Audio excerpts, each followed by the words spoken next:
പരാതികൾ വരുന്ന മുറയ്ക്ക് രാഹുൽ മാങ്കൂട്ടത്തിനെതിരെ മൂന്നാം ഘട്ട നടപടികളിലേക്ക് കടക്കുമെന്ന് മുതിർന്ന കോൺഗ്രസ് നേതാവ് കെ മുരളീധരൻ. സസ്പെൻഷൻ അവസാനമല്ല, രാഹുലിന് വിശദീകരണം നൽകാൻ സമയമുണ്ടെന്നും അദ്ദേഹം മാധ്യമങ്ങളോട് പറഞ്ഞു.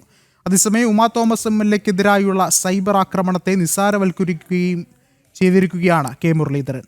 സ്ത്രീകളുടെ വികാരത്തെക്കുറിച്ചാണ് ഉമാ തോമസ് പറഞ്ഞതെന്ന്, അതൊക്കെ മൈൻഡ് ആക്കാതിരുന്നാൽ പോരെ എന്നുമാണ് ചോദ്യം.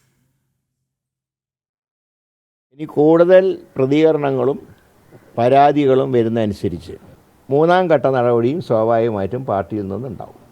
ഇതിപ്പോൾ ഒന്നാം ഘട്ടം യൂത്ത് കോൺഗ്രസ് പ്രസിഡന്റ് സ്ഥാനം രാജിവെപ്പിച്ചു. രണ്ടാം ഘട്ടം എന്നുള്ള നിലയിലാണ് സസ്പെൻഷൻ. ഇനി കൂടുതൽ പരാതികൾ ഉണ്ടാവുകയും തെളിവുകൾ പുറത്തു വരികയും ചെയ്താൽ മൂന്നാം ഘട്ടത്തിലേക്ക് കടക്കും. അക്കാര്യത്തിൽ സംശയമില്ല. അപ്പം അതുകൊണ്ട് ഈ ഇപ്പോഴത്തെ സസ്പെൻഷൻ എന്നുള്ളതൊരു സ്ഥിര ഏർപ്പാടല്ല. കൂടുതൽ കടുത്ത നടപടികളിലേക്ക് പോകാൻ പാർട്ടിക്ക് മടിയില്ല എന്നുള്ള എൻ്റെ സൂചനയാണ്. അതായത് ഒരു പാർട്ടി അംഗത്തിന് ലഭിക്കുന്ന പ്രൊട്ടക്ഷൻ ഇനി രാഹുൽ മാങ്കൂട്ടത്തിന് കോൺഗ്രസിൽ നിന്ന് ലഭിക്കില്ല എന്നുള്ളതിൻ്റെ സൂചനയാണ് ഈ സസ്പെൻഷൻ. സൈബർ ആക്രമണമെന്ന് ആരും ശ്രദ്ധിക്കേണ്ട കാര്യം, അത് വായിക്കാണ്ടിരുന്നാൽ പോരെ.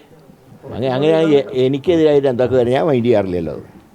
ഉമാ തോമസ് പറഞ്ഞത് കേരളത്തിലെ സ്ത്രീകളുടെ വികാരമാണ്. അത് പാർട്ടി ഉൾക്കൊണ്ടിട്ടുണ്ടല്ലോ. തീർച്ചയായിട്ടും അതിന് ഉമാ തോമസും മറ്റ് മഹിളാ കോൺഗ്രസ് നേതാക്കന്മാരും കാര്യങ്ങൾ പറഞ്ഞിട്ടുണ്ട്.